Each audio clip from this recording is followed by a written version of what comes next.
1954 সালের জুলাই মাস, জাপানের রাজধানী টোকিও। হানেদা আন্তর্জাতিক বিমানবন্দরে তখন স্বাভাবিক যাত্রী চলাচল চলছে। হঠাৎ করেই নজর কাড়লেন একজন ইউরোপীয় বংশোদ্ভূত ভদ্রলোক। ব্যবসায়িক সাজ পোশাক, পরিষ্কার পরিচ্ছন্ন চেহারা। ইমিগ্রেশন কাউন্টারে পাসপোর্ট চেক করার সময় অফিসার লক্ষ্য করলেন পাসপোর্টে জন্মস্থান হিসেবে লেখা একটি দেশের নাম টাহরেড।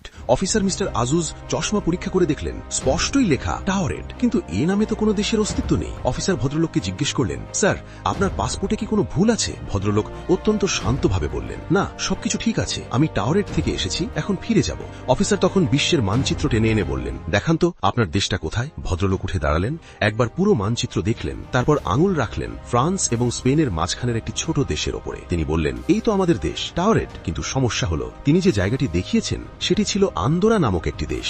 আন্দোরা পৃথিবীর বুকে আছে, কিন্তু টাওয়ারেড নামে কোনো দেশ নেই। ইতিহাসের পাতায় আমি। ভদ্রলোক নিজেও বিভ্রান্ত হয়ে পড়লেন। তিনি বলতে লাগলেন, আমি সারা জীবন এদেশে কাটিয়েছি, এখানেই আমার ব্যবসা, এখানেই আমার শেকড়। আপনারা বলছেন কিভাবে এর অস্তিত্ব নেই? ইমিগ্রেশন অফিসাররা বিষয়টি গুরুত্ব সহকারে নিলেন। ভদ্রলোকের কাছে একাধিক পাসপোর্ট এবং ভ্রমণ নথি পাওয়া গেল। সবকটিতেই টাওয়ারেড দেশের নাম লেখা। বিভিন্ন দেশের এন্ট্রি স্ট্যাম্পও ছিল, কিন্তু অফিসাররা যখন সেই দেশগুলোতে ফোন করে যাচাই করতে গেলেন, ফল শূন্য। কোথাও টাওয়ারেড নামে কোনো নাগরিকের তথ্য নেই, কোনো রেকর্ড নেই। এমনকি টাওয়ারেড নামে কোনো দেশের সাথে জাপানের কূটনৈতিক সম্পর্কও নেই। বিষয়টি তখন জাপান সরকারের উচ্চ পর্যায় পর্যন্ত পৌঁছায়। সন্ধ্যা হয়ে এলো।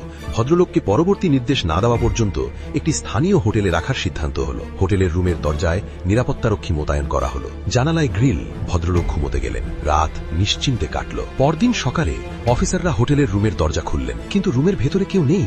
বিছানা অত্যন্ত সাজানো, ব্যবহারের কোনো চিহ্ন নেই। তাই নয়, ভদ্রলোকের সমস্ত ব্যাগপত্র, পাসপোর্ট, এমনকি হোটেলের রেজিস্টার থেকেও তার নাম উধাও। নিরাপত্তারক্ষীরা স্বীকার করলেন, রাতে কেউ রুম থেকে বের হয়নি। পুলিশ তল্লাশি চালিয়েও কোনো সন্ধান পেল না। এই ঘটনার পর থেকে কখনোই সেই ব্যক্তির কোনো সন্ধান মেলেনি। কে ছিলেন তিনি?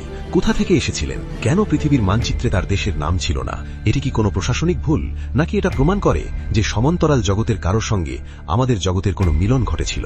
টাওয়ারেড মিস্ট্রি আজও পৃথিবীর ইতিহাসে সবচেয়ে অমীমাংসিত এবং রহস্যময় ঘটনাগুলোর একটি হয়ে আছে।